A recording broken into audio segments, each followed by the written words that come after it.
Nabi Idris selalu menangis sejadi-jadinya. Idris tidak bisa membayangkan apabila manusia-manusia lain merasakan sakaratul maut yang terasa sakit seperti dirinya. Bismillahirrahmanirrahim. Assalamualaikum warahmatullahi wabarakatuh. Hai teman-teman, terima kasih ya sudah klik video kedua aku. Gimana kabar teman-teman semua hari ini? Semoga selalu diberikan kesehatan, dilancarkan segala urusannya, dan dibukakan pintu rezeki yang sebesar-besarnya. Amin amin ya rabbal alamin. Nah, kali ini kita akan bahas nabi kedua kita, yaitu Nabi Idris. Sebenarnya nggak begitu banyak sih kisah tentang Nabi Idris ini. Disclaimer aja, kisah ini aku rangkum dari ceramah beberapa para ustadz, dan juga ada yang aku research sendiri di internet. Ada kata-kata aku yang kurang pas, teman-teman tolong bantu koreksi di kolom komentar ya. Oke, tanpa berlama-lama kita masuk aja ke ceritanya. Nabi Idris merupakan salah satu nabi yang mewariskan banyak pengetahuan yang masih berguna sampai saat ini. Nabi Idris merupakan keturunan ke-6 dari Nabi Adam alaihissalam. Nabi Idris juga dikenal dengan nama Yanuh bin Yarid. Urutannya adalah Nabi Idris bin Yarid, bin Mihlail, bin Kinan, bin Anushi, bin Syed, dan bin Nabi Adam alaihissalam. Nabi Idris juga dikenal dengan nama Ahnuk bin Yarid. Nabi Idris juga merupakan keturunan Nabi Adam yang pertama menerima wahyu dari Allah Subhanahu wa Ta'ala setelah Nabi Adam dan Syed. Hal itu tertera dalam surat Maryam ayat 56 dan 57. Dan ceritakanlah, hai Muhammad, kepada mereka kisah Idris yang tersebut di dalam Al-Quran. Sesungguhnya ia adalah seseorang yang sangat membenarkan dan seorang nabi, dan kami telah mengangkatnya ke martabat yang tinggi. Selama 345 tahun Nabi Idris hidup, Nabi Idris diutus oleh Allah untuk berdakwah di Irak kuno, Babilonia, dan Mesir Memphis. Pada mulanya Nabi Idris ini diutus oleh Allah untuk menyebarkan agama di Babilonia, Irak kuno. Namun akhirnya Nabi Idris berhijrah ke Mesir lantaran gak mau menerima ajaran yang diajarkan oleh Nabi Idris kepada mereka. Kehidupan sehari-hari, Nabi Idris dikenal sebagai orang yang gemar bertasbih kepada Allah. Nabi Idris juga selalu melakukan hal baik seperti belajar, nulis, menjahit. Ketahui bahwa Nabi Idris merupakan manusia pertama yang mengajarkan membaca dan menulis kepada kaumnya. Nabi Idris juga mendapatkan beberapa mukjizat dari Allah Subhanahu wa Ta'ala. Yang pertama, menerima 30 suhuf. Ketahui bahwa suhuf atau safifah merupakan lembaran yang berisi wahyu Allah Subhanahu wa Ta'ala. Suhuf biasanya diterima oleh para nabi. Begitu juga sama halnya dengan Nabi Idris. Nabi Idris menerima 30 suhuf. Wahyu tersebut diturunkan kepada Nabi Idris untuk disampaikan kepada umatnya yang kala itu berasal dari keturunan Qabil, sosok yang terkenal durhaka pada zamannya. Idris merupakan manusia pertama yang menerima wahyu dari Jibril di usianya yang menginjak 82 tahun. Nabi Idris ini bergelar singa Allah. Selain baik budinya, Nabi Idris ini dikenal sebagai pribadi yang tidak pernah merasa takut ketika berhadapan dengan umatnya yang kafir. Oleh karena itu, Nabi Idris digelari singa Allah. Nabi Idris juga dikenal sebagai orang yang maaf dan tidak pernah sombong. Bahkan Allah Subhanahu wa Ta'ala sendiri memberinya gelar Asahul Usud karena tidak pernah berputus asa ketika Allah memerintahkan Nabi Idris untuk menyebarkan agama. Nabi Idris juga cerdas dan berpengetahuan luas. Nabi Idris merupakan manusia pertama yang bisa membaca dan menulis.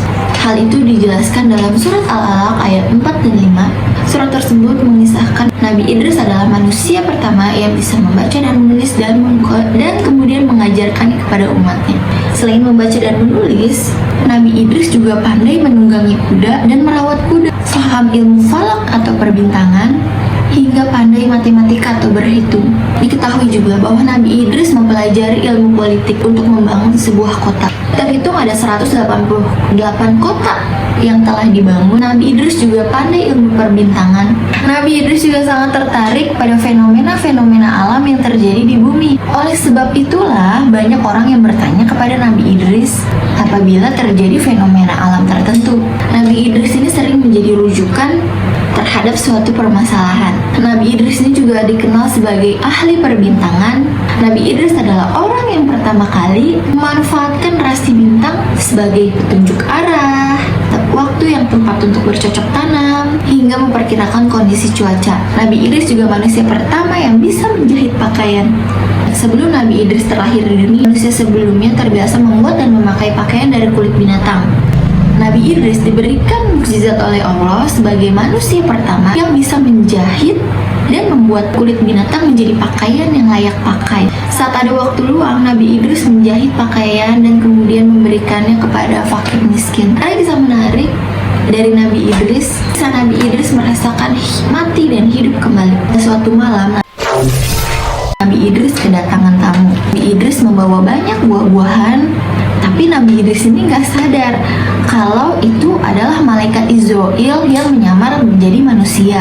Nabi Idris menawarkan makanan kepada si pria itu, namun akhirnya ditolak. Tidak terasa sampai 4 hari pun berlalu, Nabi Idris ini curiga nih sama si tamu, karena tamu itu kok gak menyentuh sama sekali makanan yang Nabi Idris tawarkan. Nabi Idris kemudian bertanya karena Nabi Idris diliputi rasa penasaran, karena kan si tamu ini gak makan dan gak minum. Sebenarnya siapa sih kamu? Tanya Nabi Idris. Lalu malaikat Israel pun menjawab, maaf ya Nabi Allah, aku sebenarnya adalah malaikat Israel. Tentu aja Nabi Idris kaget dong. Kan yang kita tahu, malaikat Israel itu datang untuk mencabut nyawa kan? Kamu sudah 4 hari bersamaku. Apakah kamu sedang bertugas untuk mencabut nyawa manusia di dunia ini? Lalu malaikat pun menjawab, wahai Idris, selama 4 hari aku di sini, memang banyak sekali nyawa yang telah aku cabut. Roh-roh makhluk itu bagaikan hidangan di hadapanku. Ku ambil mereka bagaikan seseorang sedang menyuap makanan. Lantas, apa maksudmu datang kemari? Apa kau ingin mencabut nyawaku? Malaikat Israel pun menggeleng. Tidak, ya Idris, kedatanganku memang untuk mengunjungimu karena aku rindu dan Allah telah mengizinkanku. Setelah percakapan itu, Nabi Idris membuat permintaan. Nabi Idris ingin malaikat Israel mencabut nyawanya supaya Nabi Idris itu tahu rasanya sakaratul maut itu seperti apa. Karena konon rasa sakitnya itu sangat dahsyat. Namun permintaan itu tidak segera dituruti oleh malaikat Israel, karena malaikat Israel mencabut nyawa itu atas perintah Allah.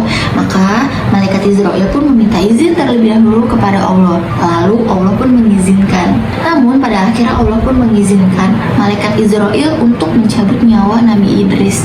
Seketika Nabi Israel pun mencabut nyawa Nabi Idris. Melihat sahabatnya kesakitan sedemikian rupa, malaikat Israel pun menangis. Setelah mati, Allah menghidupkan kembali Nabi Idris. Nabi Idris selalu menangis sejadi-jadinya. Idris tidak bisa membayangkan apabila manusia-manusia lain merasakan sakaratul maut yang terasa sakit seperti dirinya.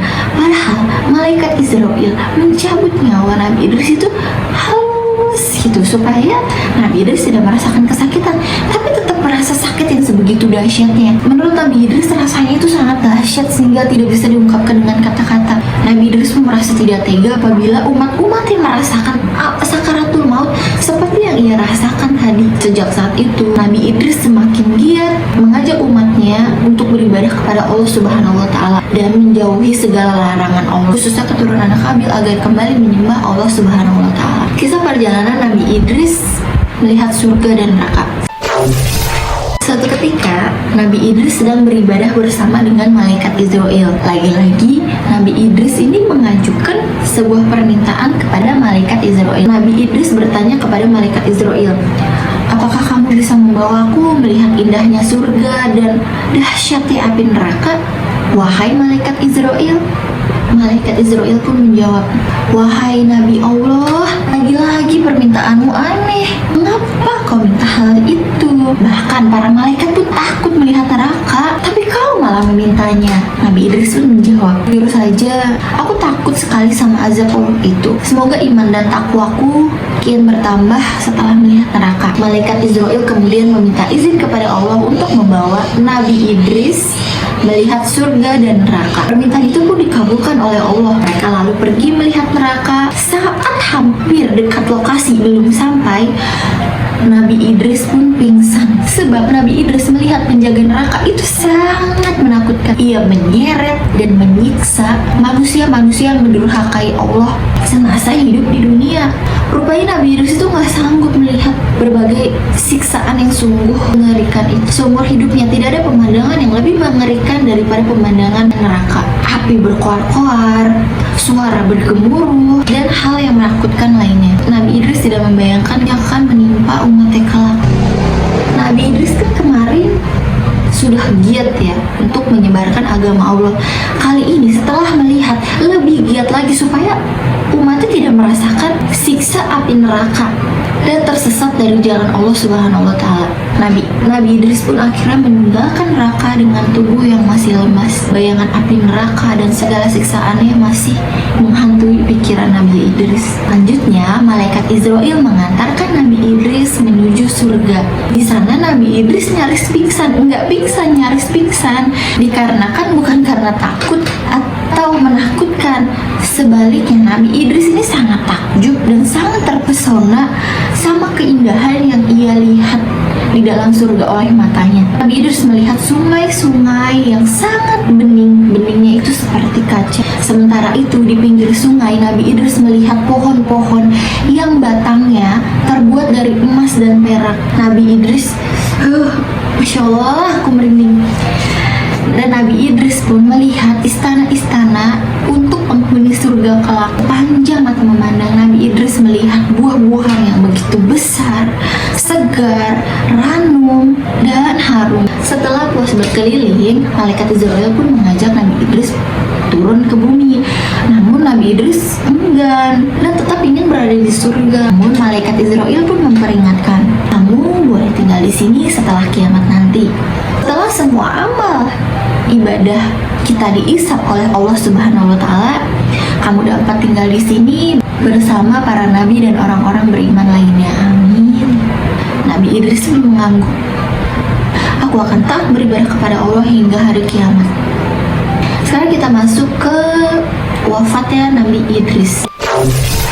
Dalam tafsir Ibnu Katsir dituliskan pendapat Ibnu Jarir tentang Ka'ab yang menceritakan proses kematian Nabi Idris. Ka'ab berkata, Allah Subhanahu wa Ta'ala telah mewahyukan kepada Idris akan mengangkat amal bagi Idris setiap harinya sebanding dengan amal-amal anak Nabi Adam.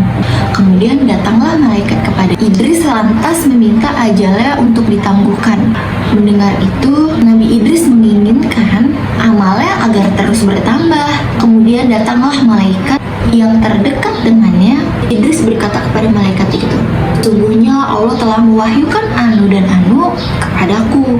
Maka bicaralah kamu kepada malaikat maut agar sudilah dia menangguhkan ajalku agar amalku terus bertambah. Malaikat itu akhirnya membawa Nabi Idris di antara kedua sayapnya. Kemudian Nabi Idris dan malaikat itu naik ke langit. Sesampainya di langit keempat, malaikat Israel berjumpa dengan malaikat itu. Jadi malaikat itu kan bertemu malaikat Israel untuk menyampaikan pesan Nabi Idris. Ketika bertemu, malaikat itu menyampaikan pesan Nabi Idris. Lalu malaikat Israel pun bertanya kepada malaikat, sekarang Idris di mana? Sumpah kayak nanya temen gitu gak sih? Nabi Idris temennya sama malaikat Israel pun jadi temennya. Coba kita bayangin deh. Terus dijawab sama malaikat itu, dia ada di pundakku. Terjawab sudah rasa heran malaikat Israel. Aduh, aku merinding. Sebab mulanya malaikat Israel itu ditugaskan oleh Allah untuk mencabut nyawa Nabi Idris di langit keempat. Padahal yang dia tahu Nabi Idris kan ada di bumi. Ternyata Idris telah dibawa terlebih dahulu oleh malaikat lainnya ke langit keempat. Pada akhirnya Nabi Idris cabut nyawanya di langit keempat. Ada momen lucu yang sempat kemarin aku baca ya. Jadi ketika para malaikat ini sedang berbincang, kan si malaikat Israel nanya, di mana Nabi Idris? Terus si malaikat itu kan nanya, dia ada di pundakku gitu. Si Nabi Idris kan, si malaikat Israel kan sempat bingung kan, Allah memerintahkanku untuk mencabut Idris di langit keempat. Nah, secara nggak sadar malaikat Israel itu sambil ngomong ternyata nyawa Nabi Idris itu sudah tercabut. Oke, sekian kisah kali ini. Sekali lagi aku mohon maaf kalau ada salah-salah kata atau informasi aku yang kurang pas. Teman-teman tolong bantu koreksi di kolom komentar ya. Dan jangan lupa like ya kalau kalian suka video ini. Jangan lupa klik tombol loncengnya supaya teman-teman tahu aku upload video baru. Sampai jumpa di video aku selanjutnya. Terima kasih. Wassalamualaikum warahmatullahi wabarakatuh.